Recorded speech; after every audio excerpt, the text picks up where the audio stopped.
The machines beeped in steady rhythm, counting down the seconds of a life suspended between this world and the next. In the pale fluorescent light of the intensive care unit, a man stood at the window, his reflection ghostly against the December darkness of Manhattan. His Italian leather coat hung perfect on his shoulders. His platinum Rolex caught the sterile light. Everything about him spoke of power, of control, of a life built on the unshakable foundation of wealth. Everything except his eyes. Nathaniel Cross had not slept in 22 days. He had not eaten a full meal in 3 weeks. He had not felt warm since the moment his phone rang with news that would shatter the empire he had spent 47 years building.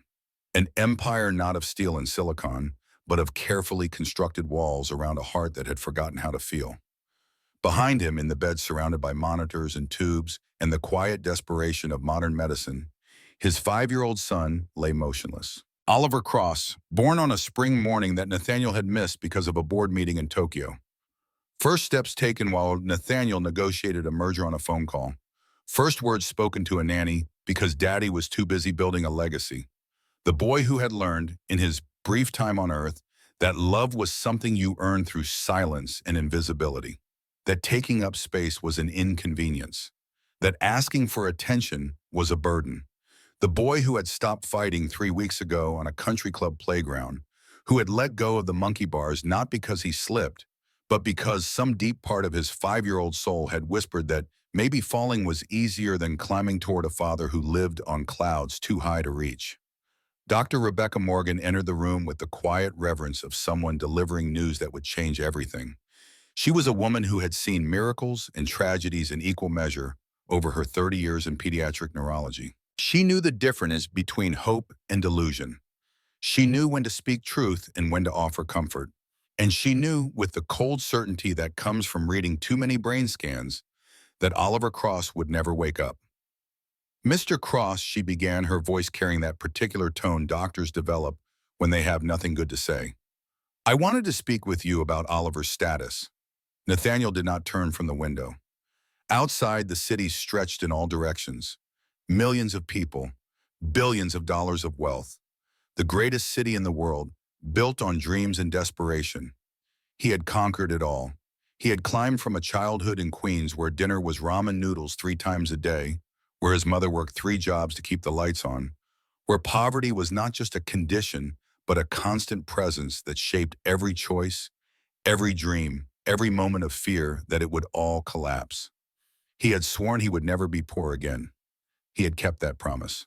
But somewhere in the climbing, in the building, in the relentless accumulation of zeros in bank accounts, he had lost something to him, something he could not name, something that ached in his chest as he looked at his son's small body connected to machines that breathed for him, fed him, kept the blood moving through veins that carried a life without consciousness.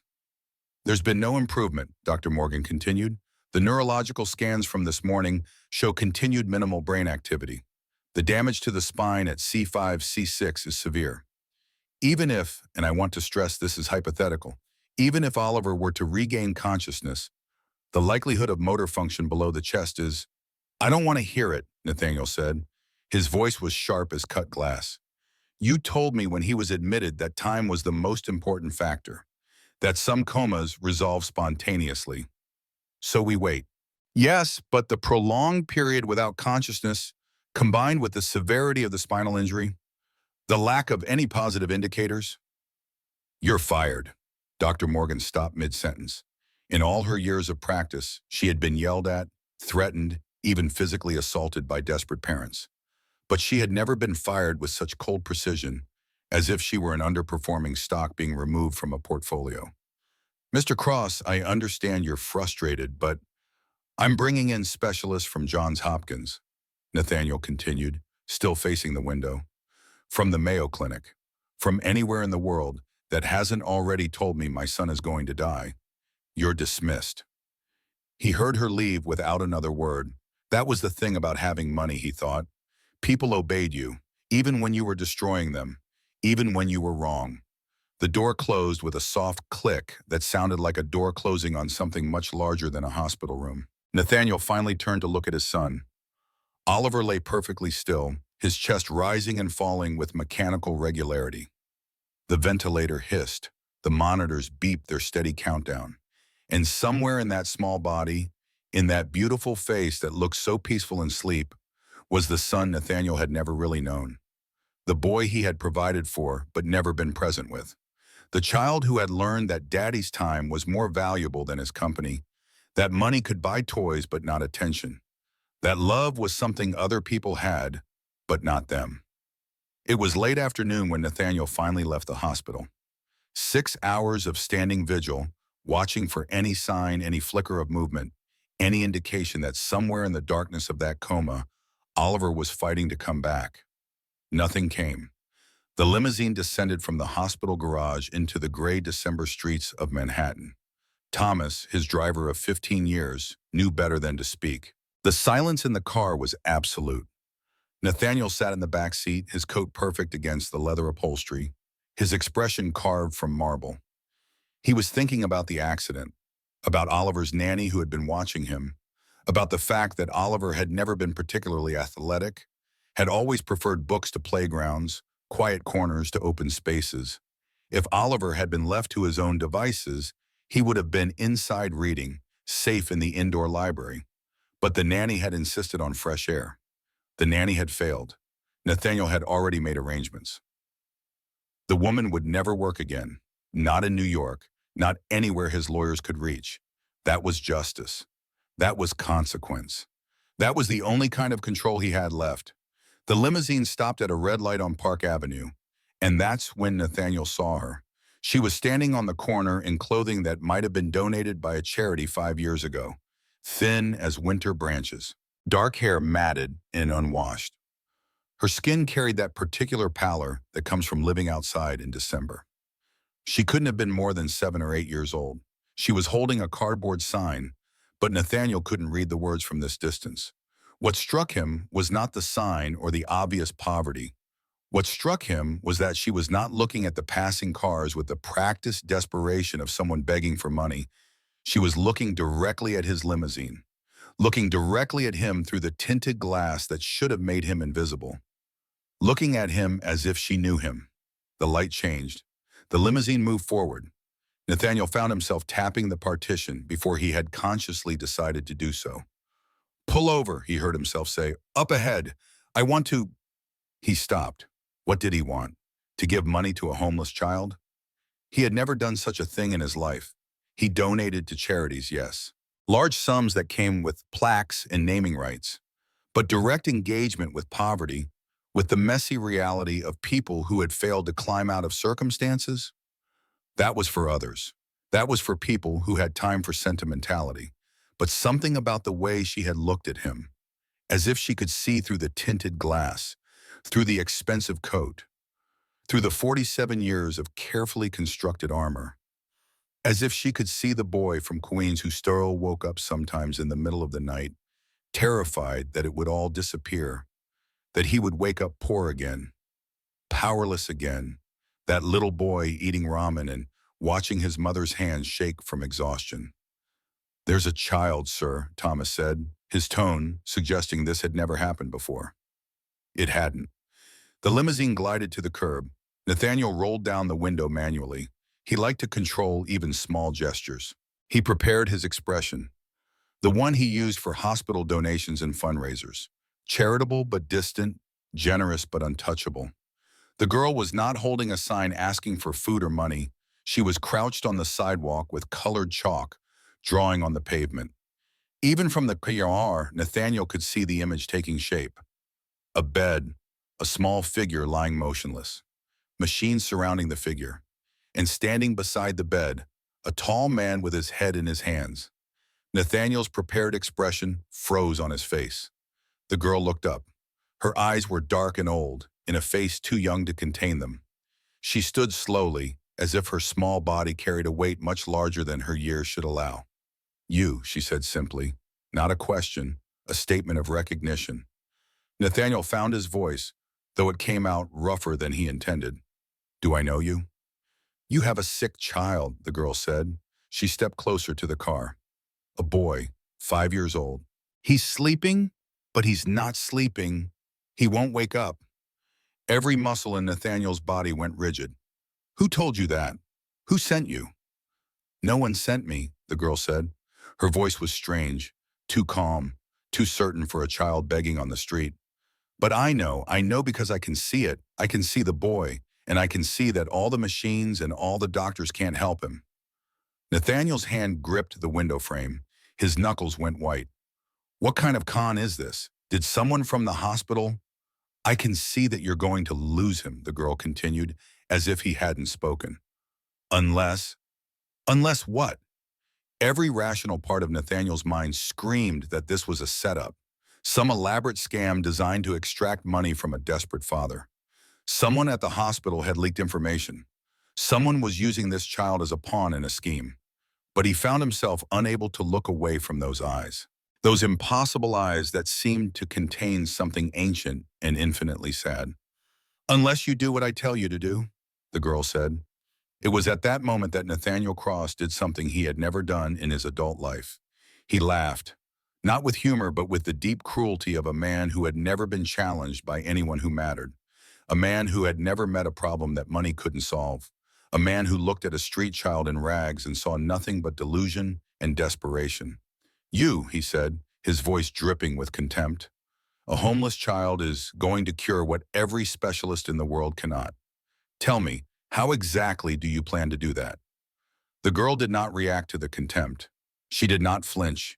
She simply stood there still as a winter tree and said, $1 million. Nathaniel's laugh grew louder.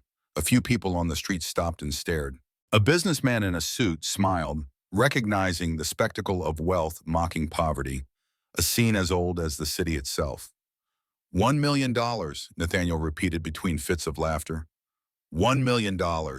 And in exchange for this impossible miracle, you want me to believe that a homeless child who asks for spare change will accomplish what the world's greatest medical minds cannot. He pulled out his wallet, still laughing. Do you have any idea how insane you sound? The girl waited, patient, unmoved. Here's what I'll do, Nathaniel said, and his cruelty reached its peak. He extracted a single $100 bill. He held it up so she could see it clearly. Then he threw it onto the street in front of her. The bill caught the wind and tumbled across the pavement like a dying leaf. Get yourself a meal, he said. Pretend to think harder about your miracle. When you've come up with something more realistic, feel free to find me again. He pressed the button. The window slid closed with a soft hiss. The limousine pulled forward, leaving the girl standing there on the street, watching the car disappear into the Manhattan afternoon. What Nathaniel didn't see was the moment she picked up that $100 bill. What he didn't witness was the quiet determination that settled over her face like a mask. What he didn't know was that in that single moment, he had made the most consequential decision of his life. The girl folded the bill and put it in her pocket. She didn't spend it on food, though she hadn't eaten in 2 days. She didn't use it for a night in a warm bed, though December was biting cold and the nights were already dangerous. Instead, she smiled, a smile that held secrets older than her 7 or 8 years. And she whispered something to herself in a voice too soft for the passing strangers to hear. Oliver will wake up on day 29 at 3:33 in the morning. He'll ask about the light girl, and you'll know you were wrong.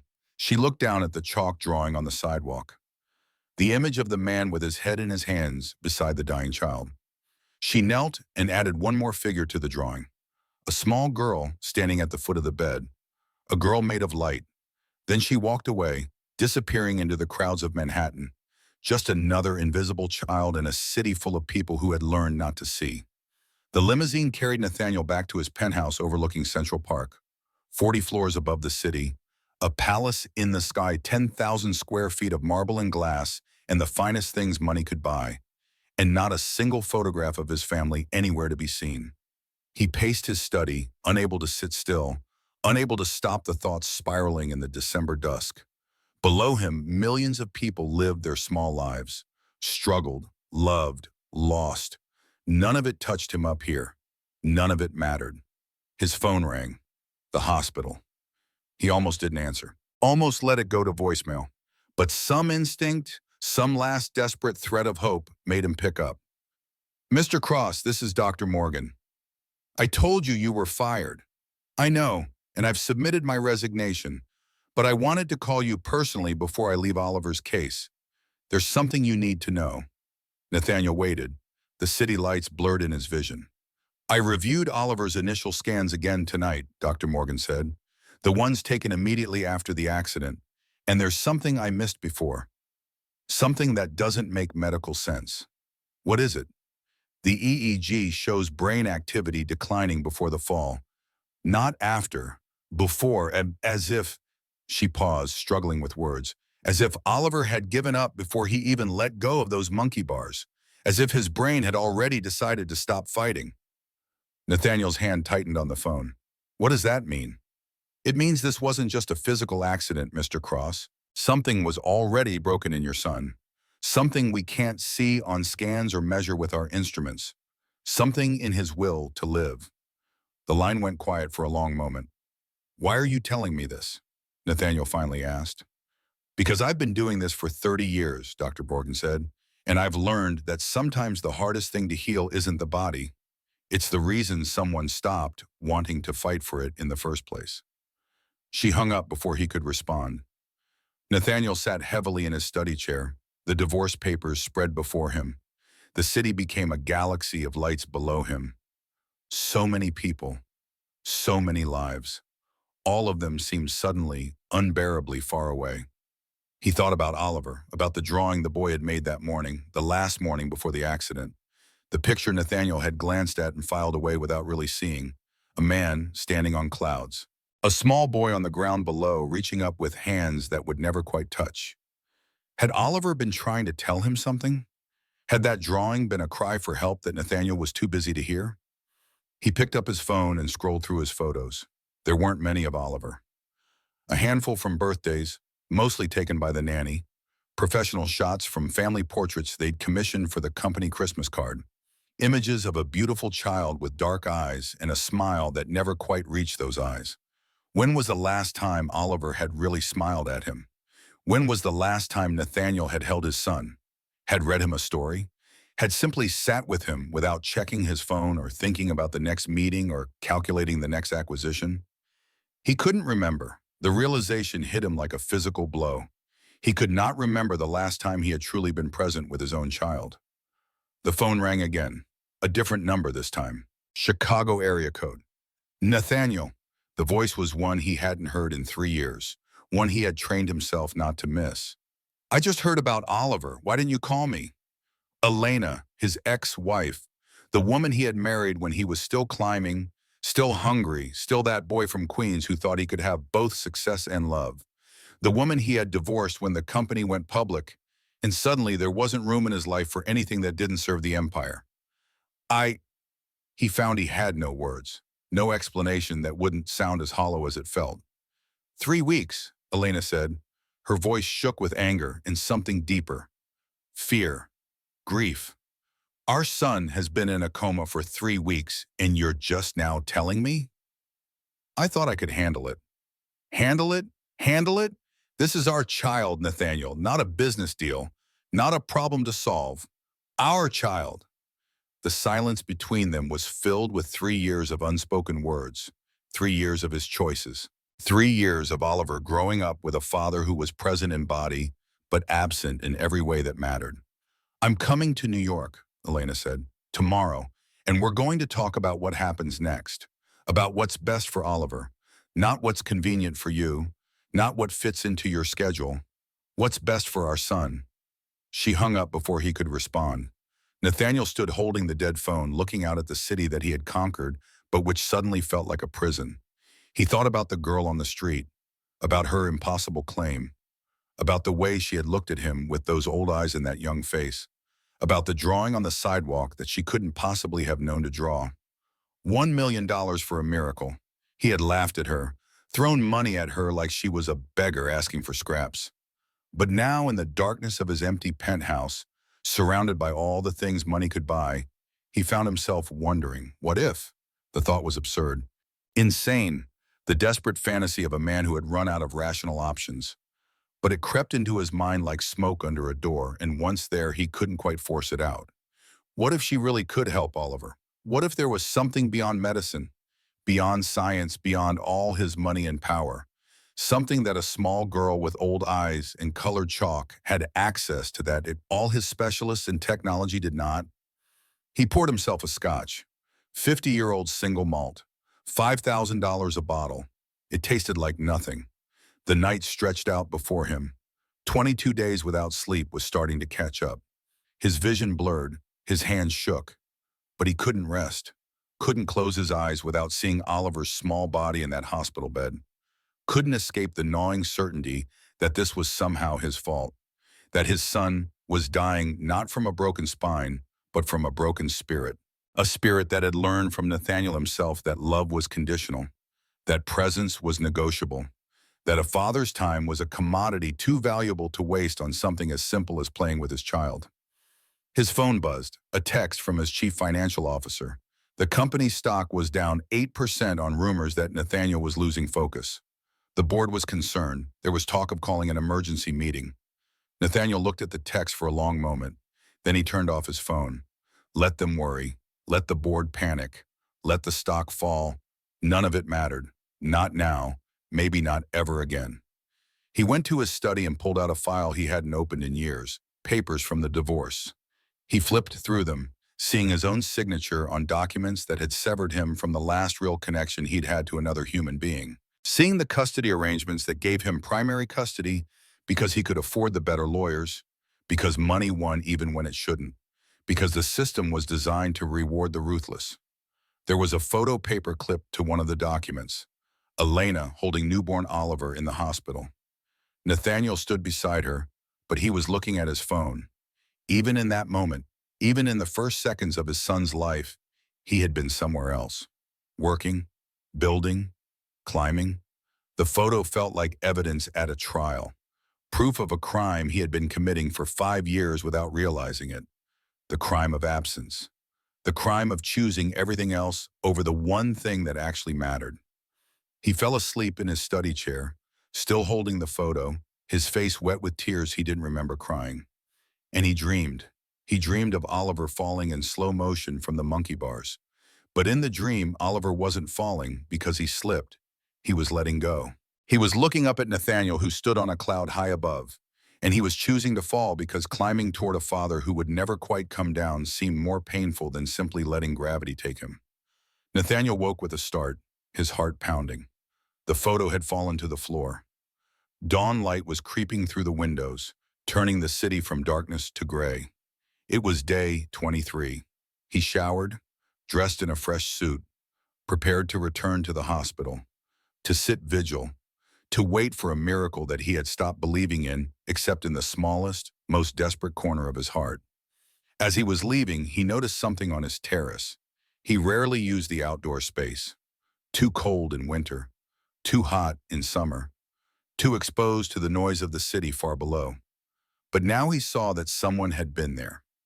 On the concrete, drawn in colored chalk that couldn't possibly have appeared there 40 floors above the street, was a simple message. Day 29, 3:33 a.m. Be there. Nathaniel stood frozen, staring at the words. The wind picked up, but the chalk remained, as if it had been etched into the concrete, as if it was meant to stay until its message was delivered.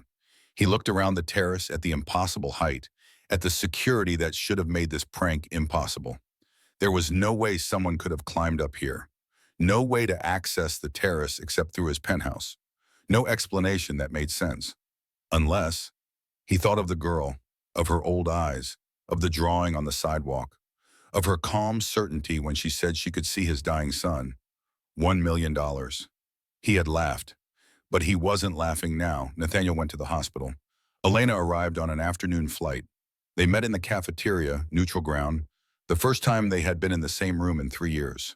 She looked older, tired, but there was a strength in her eyes that he didn't remember being there before. A strength that had grown in his absence, perhaps. A strength she had needed to survive being married to a man who loved his empire more than his family. "How is he?" she asked. No greeting, no small talk, just the question that mattered. No change. They sat across from each other at a small table, hospital coffee cooling between them.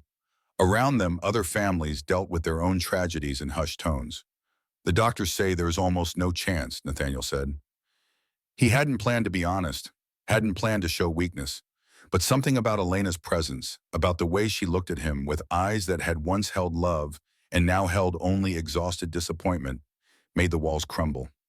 I know, Elena said. I called Dr. Morgan. She told me everything. I fired her. I know that too. She's staying on anyway. She said some patients are worth fighting for even when their fathers don't want to hear the truth. Nathaniel flinched at the barb. He deserved it. He knew he deserved it. Elena, don't, she said. Don't apologize. Don't explain. Just tell me the truth. When did you stop caring? I never stopped caring. You stopped being there. That's the same thing. They sat in silence. The truth between them was too large to fit into words. The truth that Nathaniel had chosen his empire over his family. That he had measured love in dollars provided instead of hours present.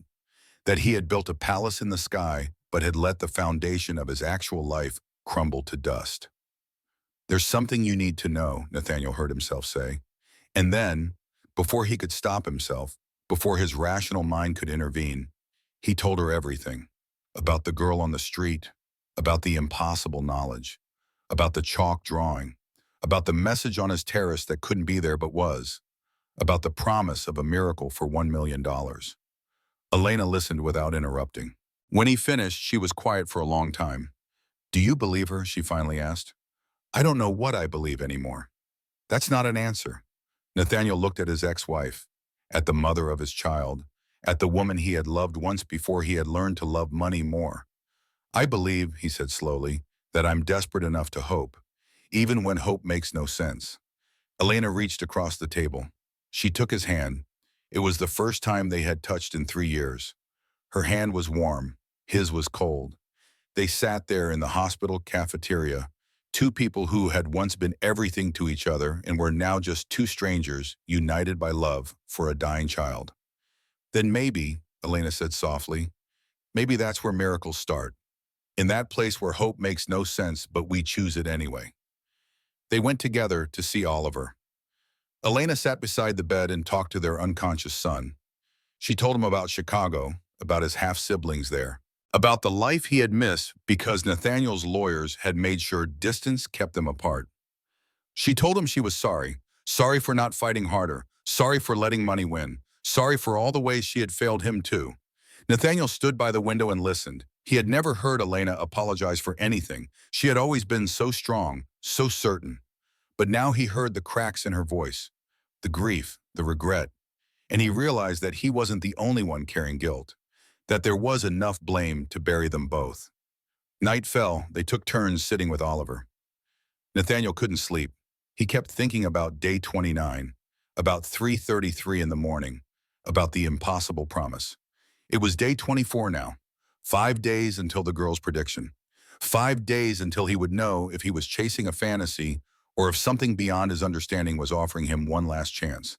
He hired private investigators, didn't tell Elena, gave them a simple task.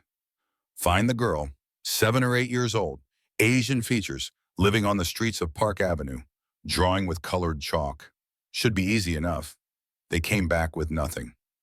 No one matching that description, no reports of a homeless child in that area, no witnesses who had seen anyone fitting that description. It was as if she had never existed. Except Nathaniel had the $100 bill, the one he had thrown at her. He had found it later that night in his coat pocket. No explanation for how it got there, and written on it in tiny letters, barely visible, were the words, "Be ready to believe." Day 25, 26, 27. Oliver remained unchanged. The doctors grew more pessimistic. Elena grew more desperate. And Nathaniel spent his evenings walking the hospital corridors, restless with questions he couldn't answer, searching for a small figure with colored chalk who refused to appear. On day 28, Dr. Morgan approached him privately. Mr. Cross, we need to talk about options. What options? You said there were no options. I mean options for what comes next. If Oliver doesn't improve, the ethics of prolonged life support, what his quality of life might be even if he does wake up. He'll wake up, Nathaniel said. The certainty in his voice surprised them both. What makes you so sure? He couldn't tell her about the girl, couldn't explain about the message on his terrace, or the drawing on the sidewalk, or the promise of a miracle. It would sound insane. Maybe it was insane. "I'm just sure," he said. That night, he couldn't sleep at all. He stood at his window watching the city, watching the clock. Day 29 would begin at midnight, and at 3:33 in the morning, either his last thread of hope would snap or something impossible would happen. He thought about calling Elena, about warning her. But what would he say? That he had placed his faith in the words of a homeless child who might not even exist? That he was betting everything on a promise that defied every law of medicine and logic? Instead, he drove to the hospital, arrived at 2 in the morning, nodded at the night nurses who had gotten used to his presence at all hours, walked to Oliver's room in the intensive care unit. Elena was there, asleep in the chair beside the bed. She had been there more than she had been at her hotel. Mother's love, Nathaniel thought. The kind that didn't need to prove itself. The kind that just was. He sat in the other chair, watched his son's chest rise and fall with mechanical precision, listened to the monitors beep their steady rhythm, and he waited. The clock on the wall ticked forward. 3:15, 3:20, 3:25. Nathaniel found himself praying for the first time since his mother's funeral. Not to any specific God, just to whatever force might be listening. Whatever power might care about a man who had spent his whole life building walls and now desperately needed them torn down. 3:30, 3:31, 3:32. Elena stirred in her sleep but didn't wake. 3:33. For a moment, nothing happened. Just the same mechanical breathing, the same steady beeps, the same small body suspended in the space between life and death. And then Oliver's hand twitched. It was so slight that Nathaniel almost thought he had imagined it. But then the monitors began to change. Heart rate increasing, oxygen saturation climbing. The EEG that had been flat for 29 days suddenly showing spikes of activity. "Oliver?" Nathaniel whispered. He stood up, moved to the bedside. "Oliver, can you hear me?" Elena woke with a start. What's happening? The monitors were beeping faster now, alarms starting to sound, nurses rushing in. Dr. Morgan appearing from somewhere, her hair disheveled, her face shocked. And then Oliver opened his eyes, not gradually, not slowly emerging from sleep, but suddenly, completely, as if someone had simply flipped a switch and turned him back on. His eyes focused, found Nathaniel's face, and he spoke. "Daddy?" His voice was hoarse from the ventilator. Rough, but clear, conscious, alive. "Oliver!" Elena was on her feet. "Oh God, Oliver! Where?" Oliver looked around, confused. "Where am I?" "Hospital, baby. You're in the hospital. You had an accident." Dr. Morgan was already checking vitals, running through neurological assessments, her hands shaking. Nathaniel had never seen her hands shake. "Oliver," she said, trying to keep her voice professional. "Do you know who these people are?" "Mommy and Daddy," Oliver said, then looking at Nathaniel. "Daddy came."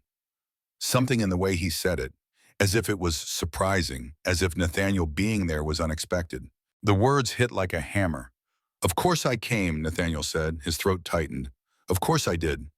"Oliver, do you remember anything?" Dr. Morgan asked. "About the accident? About being here?"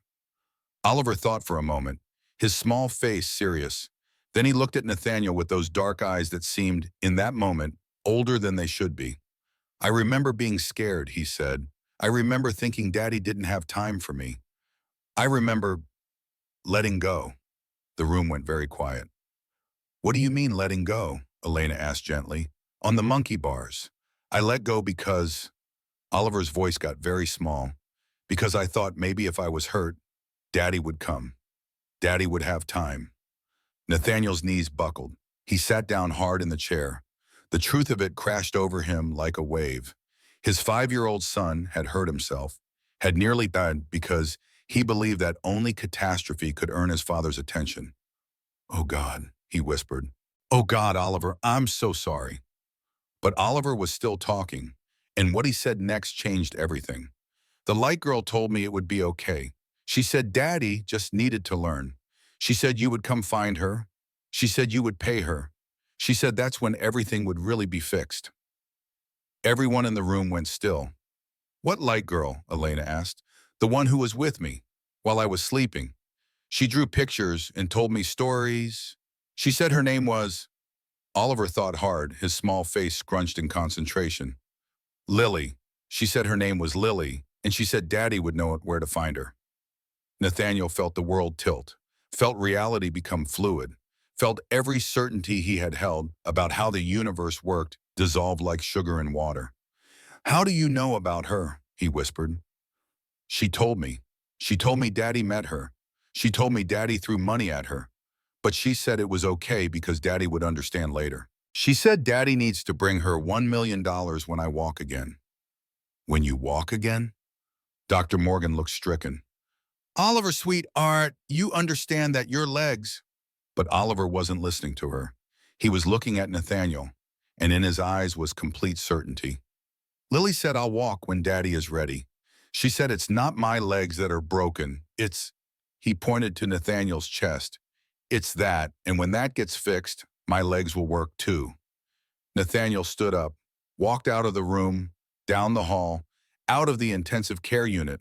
He stood in the empty hallway and felt his perfectly constructed world crumble completely, because his son had just described in perfect detail a girl Nathaniel had met, a girl who had made an impossible promise, a girl who had said Oliver would wake at exactly 3:30, 3 in the morning on day 29. And it was 3:42 in the morning, day 29, and his son was awake. The miracle had happened exactly as promised, which meant only one thing.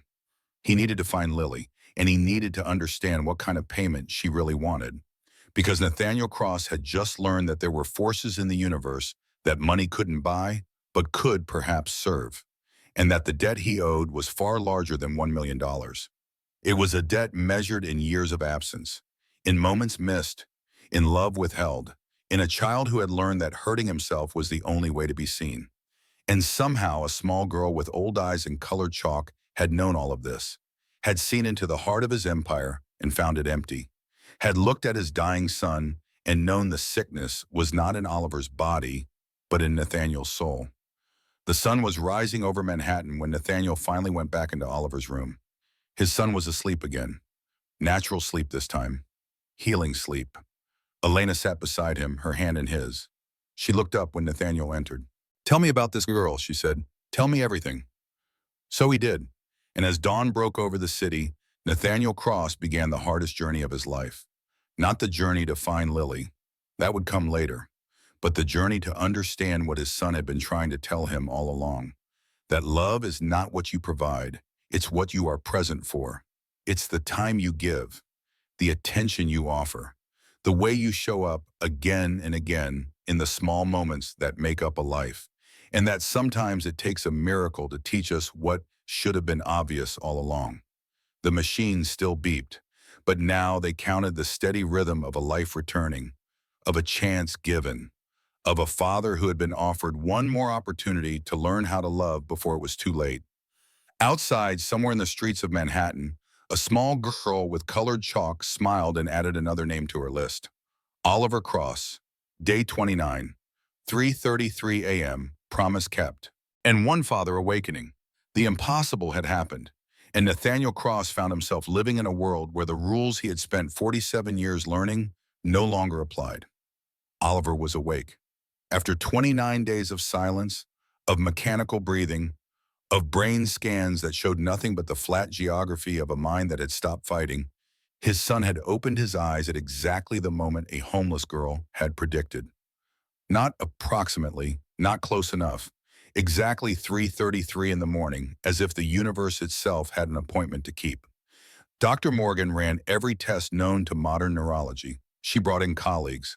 Specialists flew in from Boston and Los Angeles, drawn by whispers of a medical impossibility. They scanned and measured and analyzed. They checked and rechecked the data, looking for the rational explanation that had to exist because the alternative was unthinkable. But the scans told an impossible story. Oliver's brain function had not gradually improved. It had not slowly climbed back from the edge of oblivion. It had simply turned back on, like a light switch. Like someone had reached into the dark and flipped a connection that medicine said should remain broken forever. And there was something else, something the doctors noticed but couldn't explain. The spinal injury at C5-C6, the damage that should have left Oliver paralyzed for life, was healing. Not in the way injuries heal, slowly and incompletely over months and years, but actively, visibly, as if time itself was running backward in that specific part of his small body. Yet Oliver could not move his legs. He was awake. He was conscious. He could laugh and talk and ask for his favorite dinosaur book that he hadn't thought about in the darkness of his coma. But from the chest down, nothing, no sensation, no movement. The strange healing that showed up on the scans had not translated into function. "I don't understand it," Dr. Morgan said to Nathaniel on the third day after Oliver's awakening. They stood in a consultation room looking at scans that defied interpretation. "The neural pathways are regenerating. We can see it happening, but it's as if there's a switch that hasn't been thrown yet, as if the body is ready, but something else is holding back." Nathaniel thought about what Oliver had said, about the light girl, about how his legs would work when Nathaniel was ready, when the thing in his chest was fixed. "What if it's not medical?" he asked. Dr. Morgan looked at him with the patient expression doctors develop for family members, in denial. "Mr. Cross, I understand you are looking for explanations, but we have to base our treatment on science. Science said my son would never wake up. He's awake." "Yes, and we're studying that. Spontaneous recovery from coma, while rare, does happen. We don't fully understand the mechanisms, but at exactly 3:33 in the morning, on day 29, just like she said." Dr. Morgan was quiet. They had had this conversation before. She had no answer for the specificity of the timing. No way to explain how a homeless child could predict the exact moment of recovery days in advance. "Mr. Cross," she finally said, "I can't explain everything. I've been practicing medicine for 30 years, and I've learned that sometimes we don't get explanations. But what I can tell you is that Oliver is awake and improving. His cognitive function is perfect. His personality intact. These are extraordinary gifts. Let's focus on what we can control." But Nathaniel had spent his entire life controlling things, building empires, closing deals, solving problems through force of will and application of resources. And now he was being told that the most important thing in his life, his son's recovery, was something he couldn't control. Something that would happen on a timeline he didn't understand, for reasons that made no rational sense. It was Elena who saw the change in him first. On the fifth end after Oliver's awakening, she found Nathaniel in the hospital chapel. He wasn't praying. He was just sitting in the empty room, staring at nothing. "You look different," she said, sitting beside him. "Different how?" "Smaller. You've always filled every room you entered, but now you just seem like a man." It wasn't an insult. It was an observation, and it was accurate. Nathaniel felt something inside him crumbling. The certainty he had carried like armor. The absolute confidence that had powered every decision. All of it dissolving in the face of a mystery he couldn't solve with money or intellect or sheer stubborn determination. "I hired investigators," he said, "the best in the city. Gave them every detail about the girl. They've been searching for 6 days. No trace.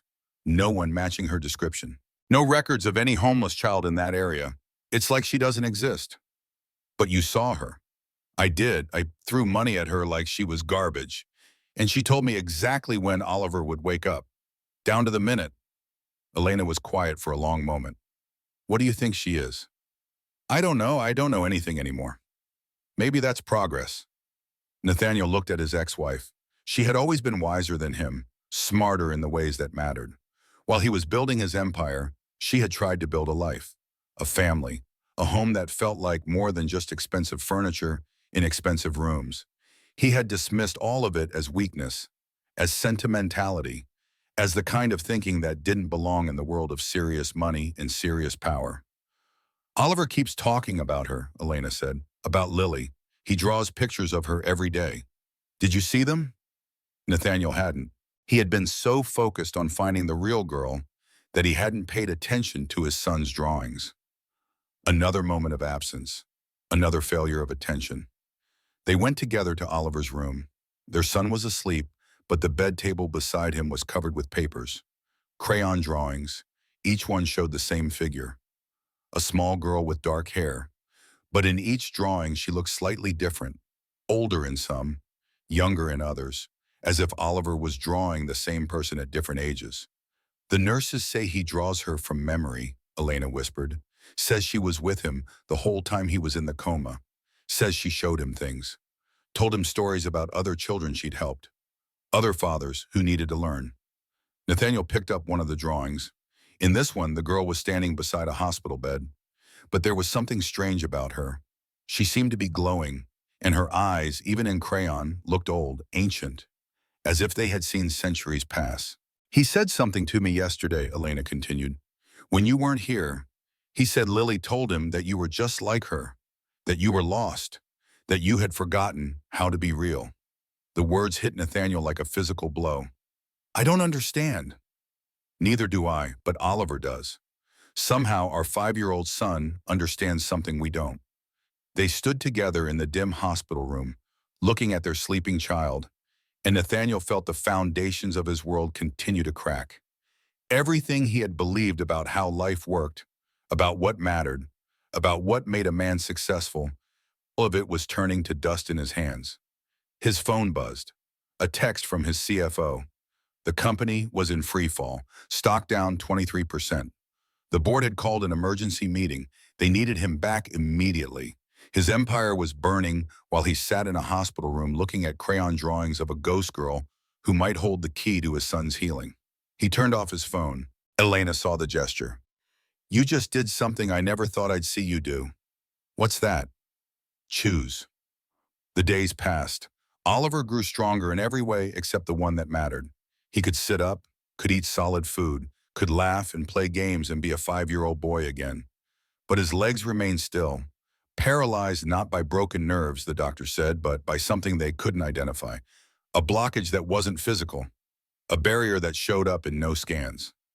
Physical therapy began. Specialists worked with Oliver every day, trying to stimulate response, trying to coax movement from muscles that should work but wouldn't. Oliver endured it all with a strange patience. It's okay, he told the frustrated therapist. Lily said it would take time. She said Daddy has to learn first. Learn what, sweetie? One of the therapists asked. How to love without running away. The therapist looked at Nathaniel, who stood by the door watching. There was no judgment in her eyes, only compassion, as if she had heard similar things from children before. As if she knew that sometimes the wounds we carry show up in the strangest places, in the bodies of our children, in the mysteries that medicine cannot touch. Nathaniel began to change his routine. He stopped going back to his penthouse, stopped checking his email except once a day. He moved into the family room at the hospital, a small space with a couch that converted into a bed. He spent his days with Oliver, not working on his laptop while sitting beside his son, but actually present, reading books, watching movies, talking, listening, learning who his child was after 5 years of being a stranger in his own son's life. And slowly, painfully, something began to shift inside him. The walls he had built started to develop cracks. The armor he had worn began to feel heavy instead of protective. He found himself crying at odd moments. During a cartoon, when Oliver laughed. When his son reached up and touched his face and said, I like when Daddy stays. Elena saw it all. She kept her distance, not wanting to interfere, but Nathaniel could feel her watching, measuring, trying to decide if this change was real or just another performance, another calculated move. On the 12th day after Oliver's awakening, Nathaniel made a decision. He called his CFO. I'm stepping down as CEO. The silence on the other end of the line lasted so long, he thought the call had dropped. You're what? Effective immediately. I'm remaining on the board. I'll consult on major decisions. But day-to-day operations, that's yours now. Or the board can hire someone else. I don't care. Nathaniel, the company is worth $3 billion. You can't just walk away. Watch me. He hung up, felt lighter than he had in decades, as if he had just put down a weight he had been carrying so long he had forgotten it was there. Elena found him an hour later, sitting in the hospital cafeteria, looking at his phone, which was exploding with calls and texts he was ignoring. Did you really just do what I think you did? She asked. Yes. Why? Because I finally understand what Oliver meant, about choosing, about being real, I've spent 25 years building something that I thought mattered. But it was just a way to prove I wasn't that scared kid from Queens anymore. It was armor. And armor is just another word for prison. Lena sat down across from him.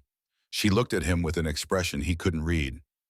Not quite forgiveness, not quite love, but something gentler than the anger and disappointment that had lived in her eyes for years. I don't know if we can fix what broke between us, she said quietly. I don't know if I can trust this version of you, but I'm glad Oliver gets to know his father. Finally, even if it took a miracle to make it happen. It's not finished yet, Nathaniel said. The miracle, I mean, Oliver still can't walk, and I still haven't found the girl. Maybe you're not supposed to find her. Maybe she finds you. That night, Nathaniel did something he hadn't done since Oliver's accident. He left the hospital, not to go home, but to search. He drove through the streets of Manhattan, looking for a small figure with colored chalk who had vanished like smoke. He parked at the corner of Park Avenue where he had first seen her, got out, walked the sidewalk where she had drawn her impossible picture. The rain started just after 11, cold December rain that turned the streets into rivers of reflected light. Nathaniel stood in it, getting soaked, not caring, feeling the cold wake something up inside him, feeling the rain wash away layers of careful construction. Where are you? He said to the empty street. I'm ready. I'm ready to pay. I'm ready to listen. Just please come back. Tell me what I need to do. But the street remained empty. The city's sounds continued around him. Life happening to everyone else while Nathaniel stood in the rain, a billionaire begging the darkness for answers. He was about to give up, about to return to his car when he saw it.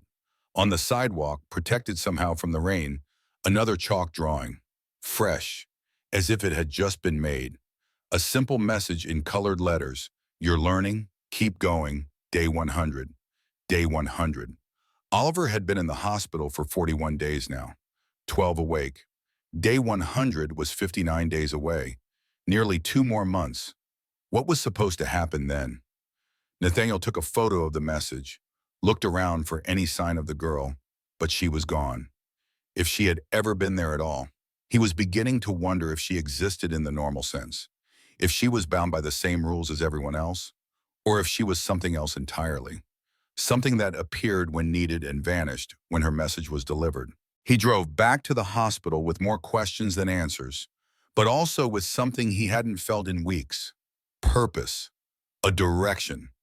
Day 100. He had a deadline, a target, nearly 2 months to learn whatever lessons he was supposed to learn, to become whoever he was supposed to become. The weeks that followed established a new rhythm. Nathaniel's mornings were spent with Oliver in physical therapy, his afternoons reading books to his son, his evenings talking with Elena, slowly rebuilding a friendship from the ruins of their marriage. He donated 90% of his personal wealth to establish the Cross Foundation, not a vanity project, but a real effort to help families in crisis. Families like his own had once been back in Queens, when his mother worked 3 jobs and they ate ramen because meat was too expensive. He began volunteering at shelters, talking to homeless people, listening to their stories, learning that poverty wasn't a failure of character but a failure of society to catch people when they fell. He met men and women who had lost everything, who lived on streets he had driven past for decades without really seeing, and he began to understand what the girl, what Lily, had meant when she said he was lost. He had been lost in his own success, trapped in a palace of his own building, unable to see the world as it actually was because he was so high above it. On day 60 since Oliver's accident, nearly a month since his awakening, Nathaniel was at a homeless shelter in the Bronx when an old man approached him. Weathered face, military bearing despite the worn clothing, eyes that had seen too much. "You're him," the old man said, "the one looking for the ghost girl." Nathaniel's attention snapped into focus. "You know her?" "Known of her for 20 years. She saved my daughter. Little girl about her age appeared at the hospital when Sarah was dying of leukemia. Doctor said there was nothing they could do. The girl just stood beside the bed and told Sarah stories. 3 days later, the tumors were gone. Spontaneous remission, they called it. A miracle. Where's your daughter now?" "She's a doctor, lives in Boston, got married last year, gave me a grandchild 6 months ago." The old man smiled, and it transformed his weathered face. I tried to find the girl after, to thank her, to understand, but she was gone. People thought I was crazy, said I imagined her, but I know what I saw. What's your name? Nathaniel asked. Marcus, Marcus Chen. Come with me, Marcus. I want to hear everything. They sat in the shelter's common room, drinking bad coffee, and Marcus told his story. How he had been a Marine, how the wars had broken something inside him, how he had lost his job, his home, his family, how he had been living on the streets when his ex-wife called to say Sarah was dying, how he had shown up at the hospital dirty and drunk and barely holding himself together. And there was this girl, Marcus said, small, Asian, old eyes. She looked at me and said, your daughter needs you sober, not perfect, just present. And something in the way she said it, I believed her. I got myself to a VA hospital, detoxed, started getting help, and Sarah got better. The cancer just went away. Did the girl ever ask for money? Marcus shook his head. She didn't need to. I didn't have any, but she told me something before she left. She said, one day you'll meet a man who has everything but nothing. Tell him that it's never too late to choose love over fear. The words hung in the air between them. Nathaniel felt his chest tighten, emotion overwhelming him. She said that? 20 years ago? 20 years ago, I've been waiting ever since. Figured I'd know the man when I met him. Nathaniel sat back. The impossibility of it all was starting to feel less impossible and more like a different kind of reality. One where time moves strangely, where a girl who didn't age helped people across decades, where messages were delivered years in advance to be received at exactly the right moment.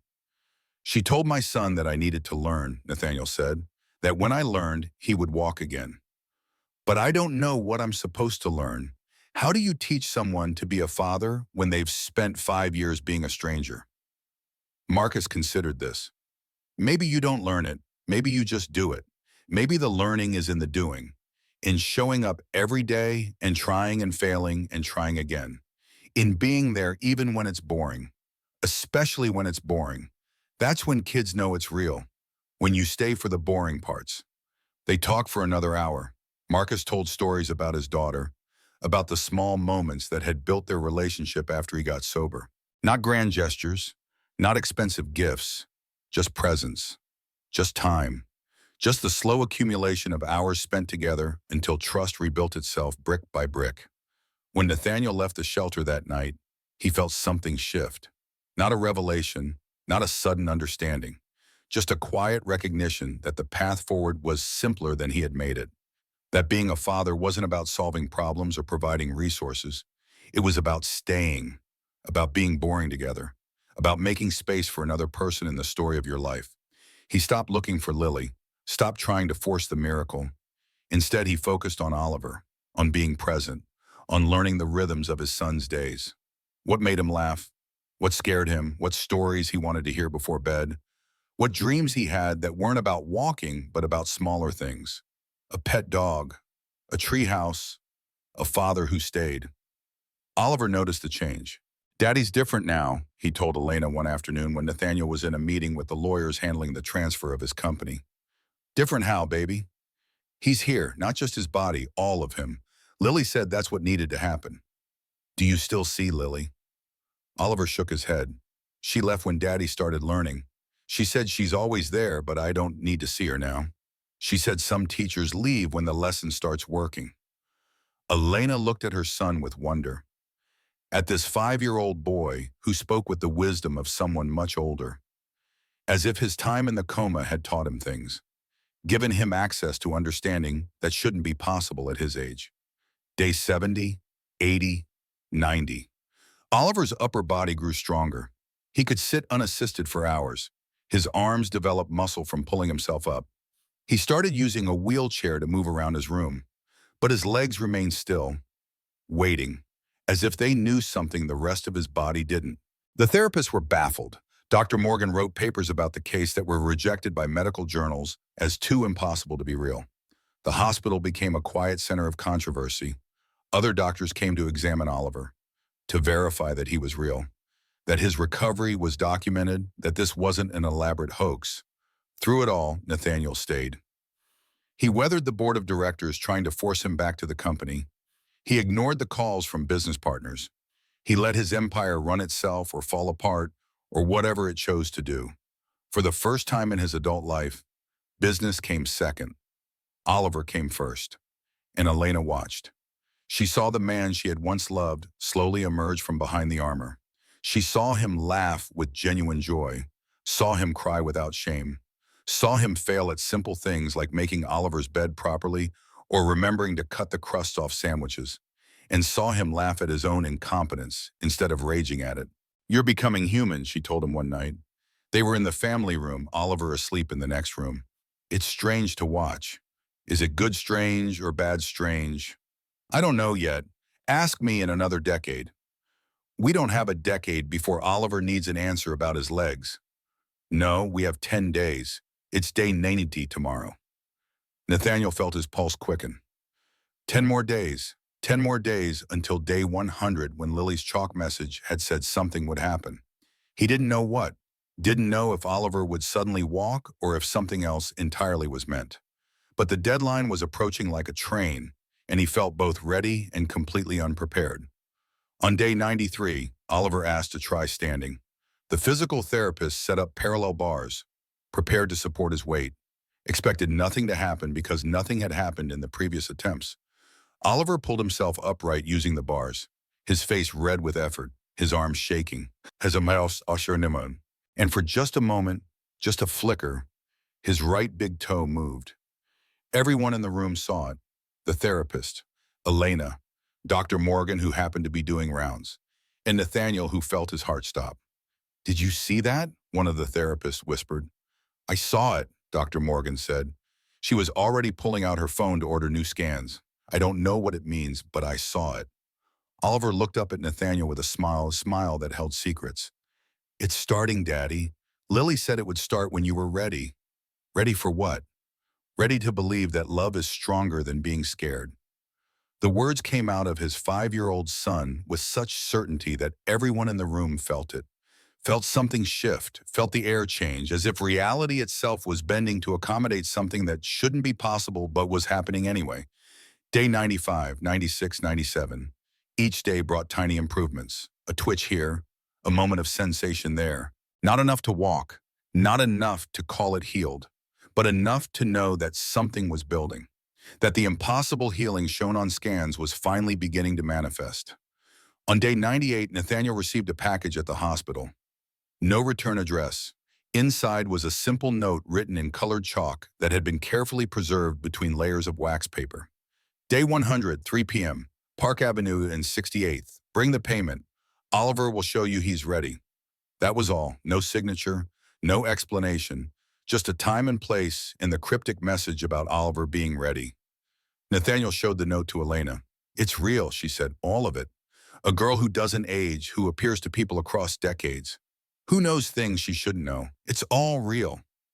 I don't understand how. Maybe we're not supposed to. Maybe some things are just bigger than understanding." Day 99, the day before. Nathaniel barely slept. He prepared a check. $1 million made out to cash since he didn't know Lily's full name. He put it in an envelope, felt the weight of it, not the physical weight, but what it represented. Not payment for services rendered, but acknowledgement. Proof that he understood now that miracles had value, that what money could buy was not nearly as important as what it couldn't. He sat with Oliver that night. His son was excited in a way Nathaniel hadn't seen since before the accident. "Tomorrow's the day, Daddy." "What happens tomorrow?" "I show everyone I can walk, and you show Lily you learned." "What did I learn?"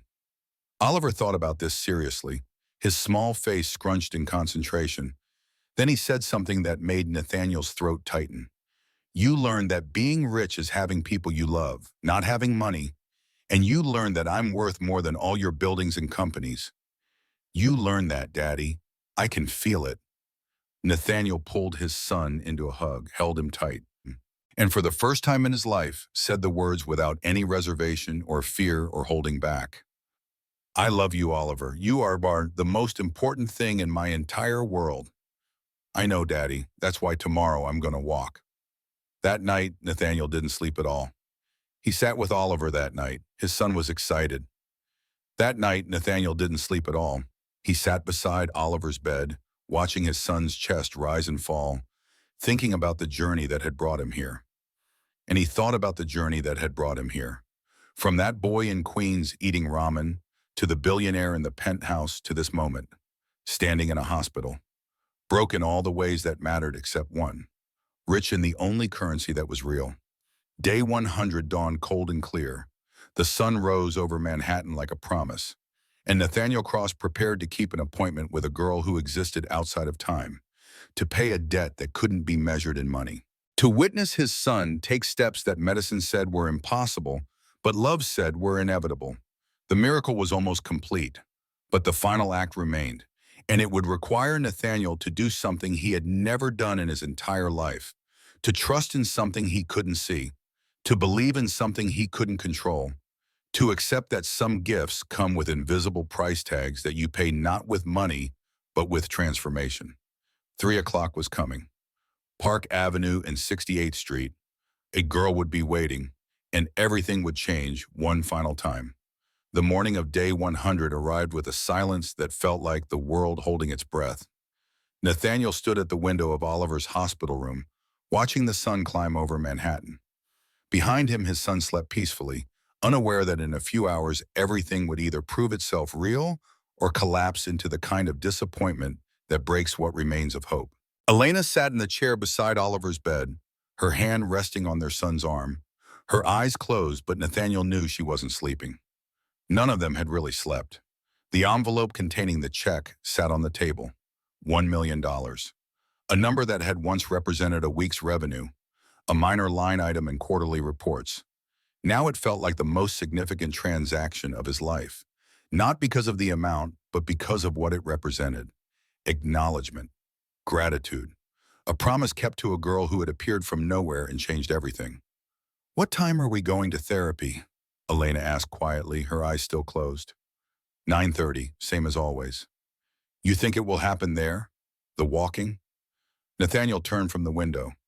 "Oliver says it will. He's been certain for days now." "And you believe him?" "I believe that boy has been right about everything else." "Why would he be wrong about this?" Elena opened her eyes and looked at Nathaniel with an expression he was still learning to read. Not quite trust, but something softer than the hardness that had lived there for years. "You've changed," she said. "I keep looking for the man I divorced, and he's not there anymore." "Is that good?" "I don't know yet. Ask me after 3 o'clock." They took Oliver to the therapy room at 9:30. Dr. Morgan was already there along with 2 physical therapists and a neurologist who had flown in from Johns Hopkins specifically to witness what the medical community was calling the Cross case. Word had spread through professional circles about the boy who had woken from a coma at a predicted moment and whose spinal injury was healing in ways that violated every known principle of neurology. Oliver sat in his wheelchair, looking smaller than usual in the large room. The parallel bars stood waiting, the same bars where he had pulled himself up dozens of times over the past weeks, where his toe had twitched on day 93, where small, impossible movements had been happening with increasing frequency. "You ready, champ?" one of the therapists asked. Oliver looked at Nathaniel. "Is it time, Daddy?" Nathaniel checked his watch. 9:45. "Not quite yet, buddy," the girl said. 3 o'clock. "Not that time. I mean, is it time in here?" Oliver pointed to Nathaniel's chest. "Lily said I'd know when you were ready in there. Are you ready?" The room went quiet, everyone waiting for Nathaniel's answer. This man who had spent months learning how to be a father, who had dismantled his empire piece by piece, who had stood in the rain begging invisible forces for guidance.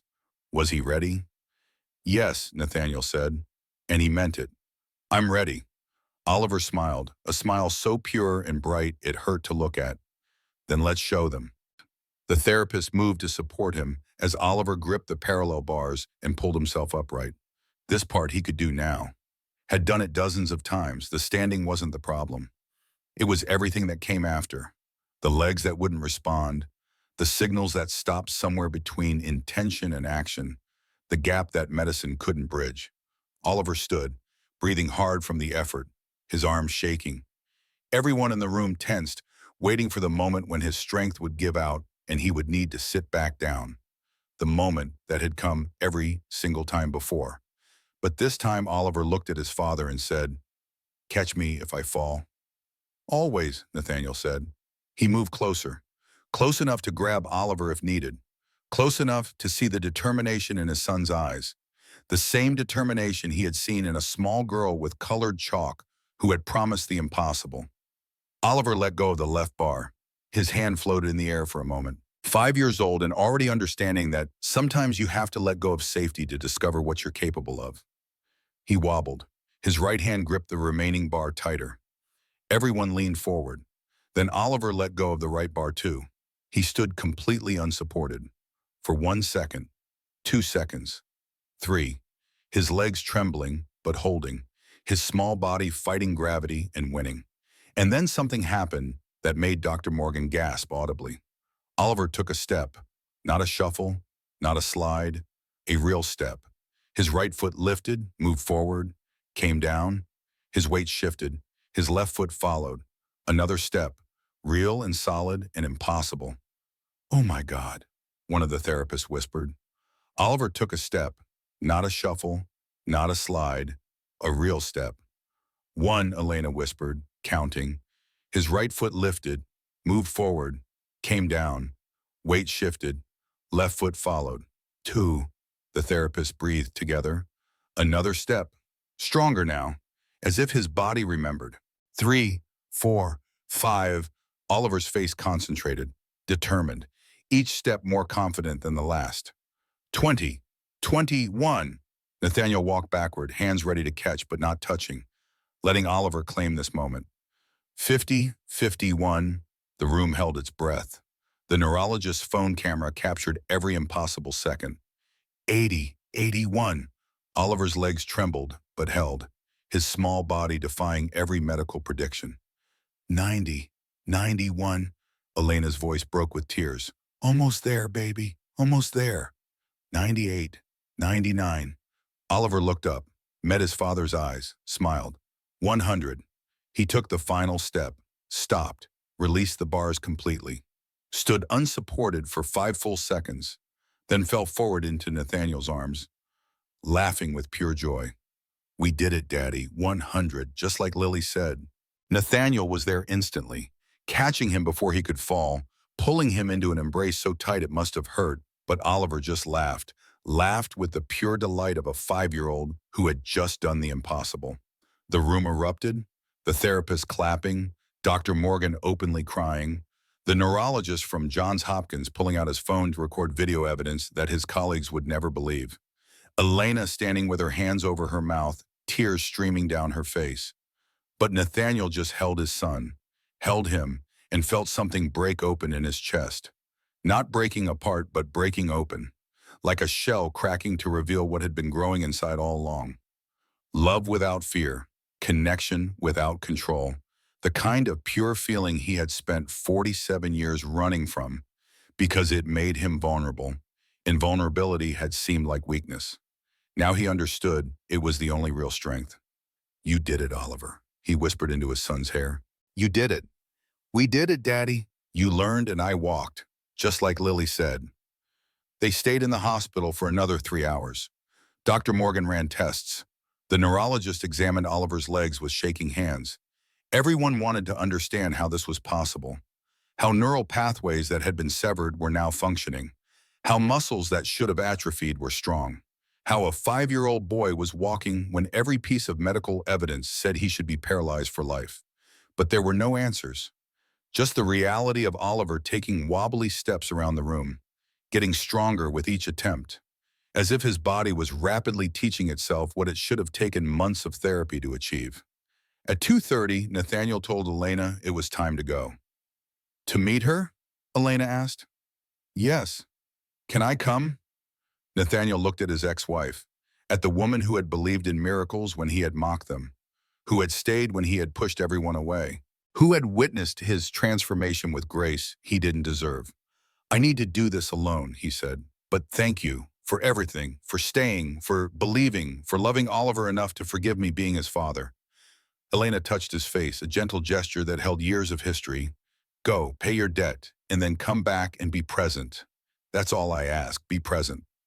The limousine carried Nathaniel to Park Avenue and 68th Street. Thomas drove in silence, sensing that whatever was about to happen existed beyond words. They arrived at 2:55. Nathaniel got out carrying the envelope. The check inside felt both weightless and impossibly heavy. The street looked ordinary. People walking, cars passing, the normal rhythm of a December afternoon in Manhattan. No sign of a small girl with colored chalk. No indication that anything miraculous was about to occur. Nathaniel stood on the corner where he had first seen her, where he had thrown $100 bill with contempt, where his journey had begun 89 days ago. He waited. 3 o'clock came and went, 3:05, 3:10. The cold December air bit through his coat. People gave him strange looks. A well-dressed man standing alone on a street corner, clutching an envelope, looking lost. At 3:15, Nathaniel began to wonder if he had been wrong about everything. If the past 3 months had been an elaborate delusion, a desperate father's fantasy. Maybe Oliver's recovery was just spontaneous medical improvement. Maybe the timing had been coincidence. Maybe there was no girl, no magic, no miracle. Just a broken man trying to find meaning in chaos. He almost left, almost got back in the car, almost accepted that some things don't get explanations, that sometimes you just have to live with mystery. Then he saw her. She stepped out from behind a hot dog cart as if she had been there all along, and he simply hadn't been able to see her until the exact right moment. Lily, wearing clean clothes this time, a simple dress that might have come from any children's store. Her hair brushed and neat, but the eyes were the same, ancient and knowing and infinitely sad. Mr. Cross, she said. Not a question. A greeting, as if they were old friends meeting for coffee.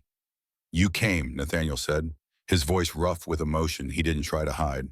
I said I would, on day 100, 3 p.m. I keep my promises. Oliver walked this morning. I know. How? How is any of this possible? Lily moved closer. Up close, Nathaniel could see that she looked different than she had that first night. Healthier, less like a homeless child and more like something else. Something that wore the appearance of humanity, but contained something other beneath. Can we sit? She asked, gesturing to a bench nearby. They sat together. An odd pair. A billionaire in a $1,000 coat and a child who might be 8 years old or 80 or ageless. People walked past without seeming to notice them, as if they existed in a pocket of space slightly removed from the normal flow of reality. Oliver walked because you changed, Lily said simply. His body was always capable of healing, but bodies don't heal in isolation. We're not machines. We're connected, children especially. They carry the wounds of their parents in their bodies. Your absence, your fear, your inability to be present. Oliver internalized all of it, and it manifested as paralysis. So I made him sick? You made him forget he was worthy of taking up space. And when a child forgets that, their body sometimes forgets how to move. But you learned. You became present. You chose love over fear, and his body remembered what it was capable of. Nathaniel felt overwhelming gratitude wash over him. Didn't wipe them away. Who are you, really?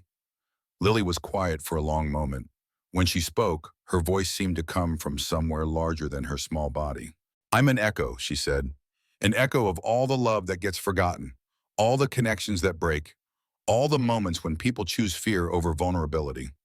I appear when the forgetting becomes dangerous, when a child is dying not from disease, but from absence. And I remind people what they used to know. Are you an angel? No, angels are something different. I'm more like a mirror. I show people what they have lost, what they could be again if they choose. Have you always been a child? I take the form that's needed. For Oliver, he needed to see someone small like him, someone who understood what it felt like to be invisible. For his father, you needed to see poverty, to be reminded of where you came from, what you were running from. Nathaniel pulled the envelope from his coat. I brought the payment, $1 million like you asked. Lily looked at the envelope but didn't take it. Why are you giving this to me? Because you asked for it. Because you saved my son. Because Because you've learned that miracles have value, Lily finished, that the most important things in life aren't free, not because they cost money, but because they cost transformation. You've paid the real price already, Mr. Cross. You've given up your empire, your certainty, your armor.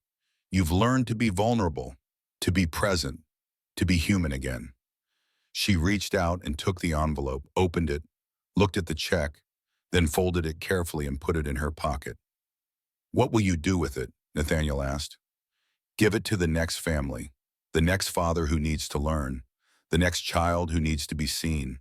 The money isn't mine. It's a tool, a way to help people understand that change requires investment, not just of resources, but of self. Will I see you again? Lily stood up from the bench. Only if you forget, only if you need to be reminded. But I don't think you will. You've learned the lesson too deeply. It's written in your bones now. She started to walk away. Nathaniel stood quickly.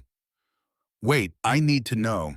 Oliver said you told him things about me, about how I was lost. How did you know? How could you see so clearly? Lily turned back. In the afternoon light, she seemed to flicker, as if she wasn't entirely solid, as if she existed partially in this world and partially in another. Because I was you, she said. 50 years ago, a different body, a different life, but the same choice, the same fear. I chose wrong. I chose money over connection. And I spent decades learning that lesson the hard way. Now I help others choose better. That's my purpose, my penance, my gift. You're saying you're human, or you were. I'm saying that the line between human and something else is thinner than you think. That consciousness doesn't end where we think it does. That love is the only thing that survives when everything else burns away.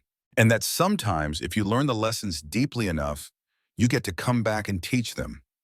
She smiled, a genuine, beautiful smile that held lifetimes of understanding. Take care of Oliver. Stay present with Elena.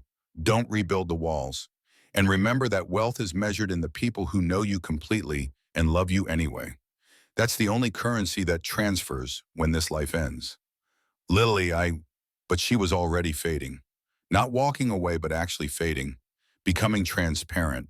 Becoming light. Becoming nothing but a shimmer in the December air. And then she was gone, completely. As if she had never been there at all. Nathaniel stood on the corner alone.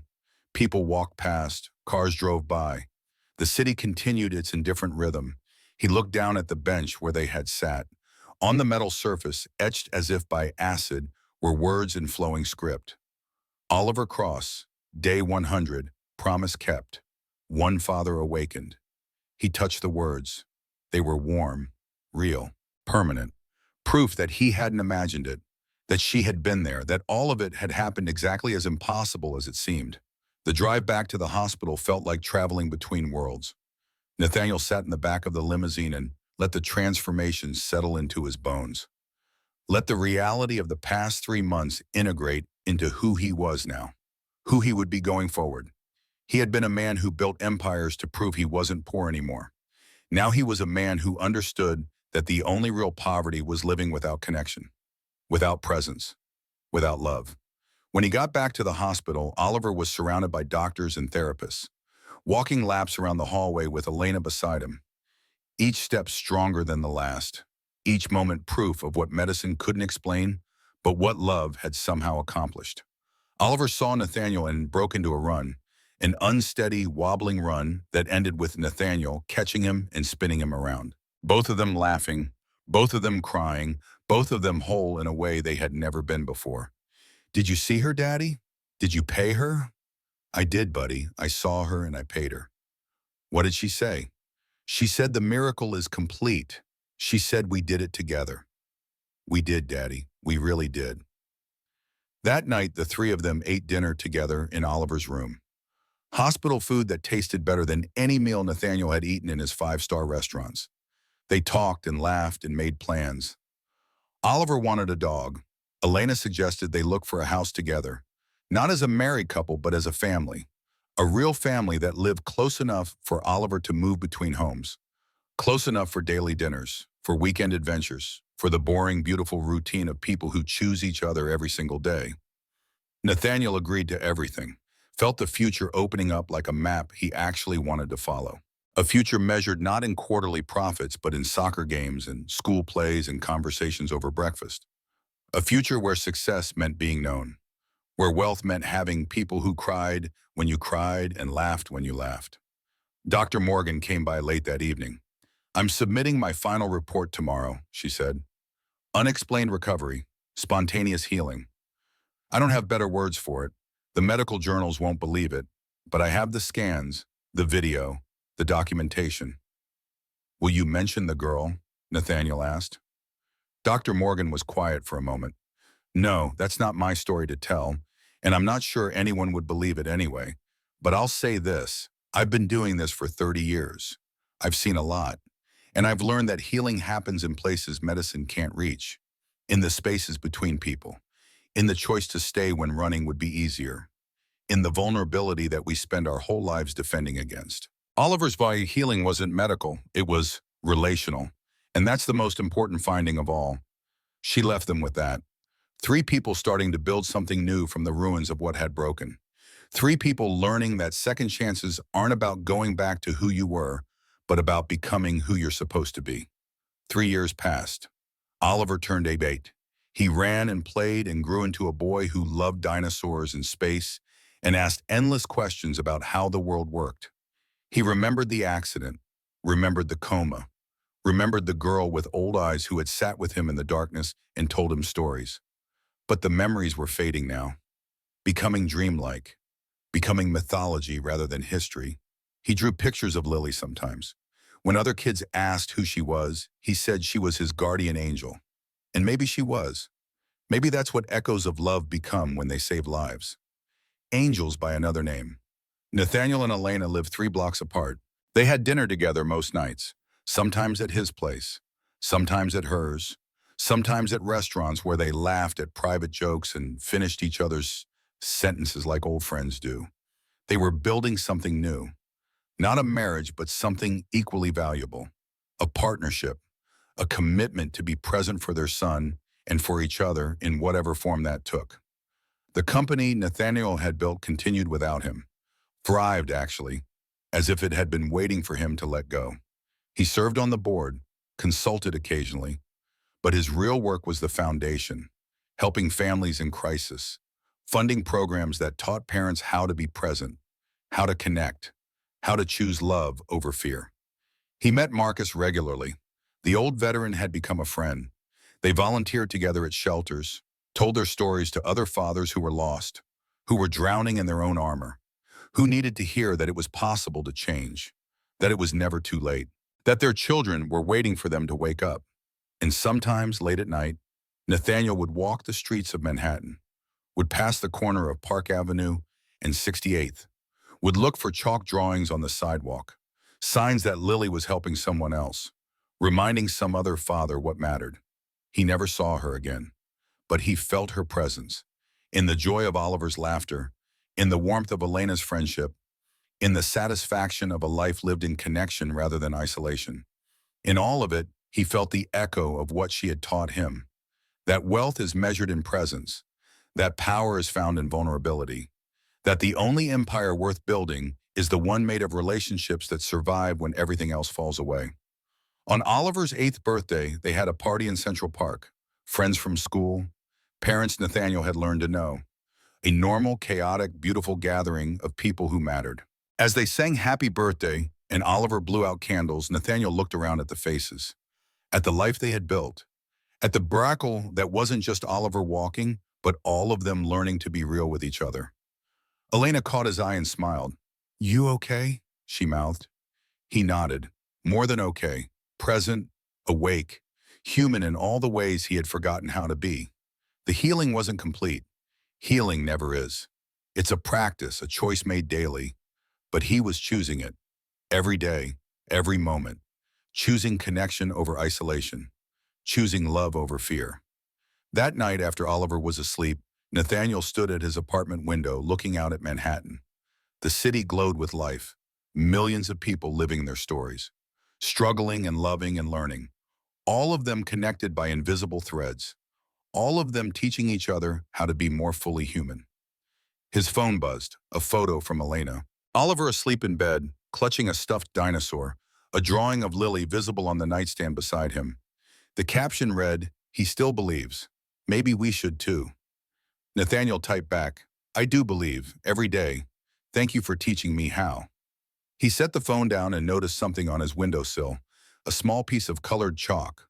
Blue, the same shade Lily had used in her drawings 3 years ago. He picked it up. It was warm in his hand, impossibly warm for something that should have been cold. He went out to his balcony. 40 floors above the city, and on the concrete he drew a simple picture. A man holding the hand of a small boy, both of them walking towards something bright in the distance.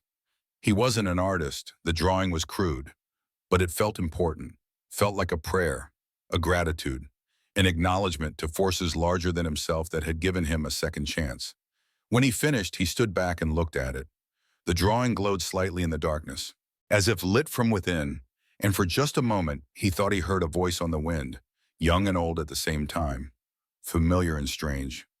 "Well done, Mr. Cross, well done." The chalk crumbled to dust in his hand. The wind carried it away into the Manhattan night. Nathaniel went back inside, not to sleep but to sit quietly in the moment, to let the weight of 3 months settle into his bones, to understand that he had been given something rarer than wealth. He had been given a second chance to be human. The miracle was complete, not because a mom had walked, but because a father had learned to stay, to be present, to love without armor. And in that learning, everything had healed. Not perfectly, not completely, but enough, more than enough. Somewhere in the city, a small girl finished a drawing on a different sidewalk. Another father, another child, another family waiting to remember what they had forgotten. The work of healing never ends. It just moves from one broken heart to the next. One choice at a time, one step at a time, one miracle at a time. The end.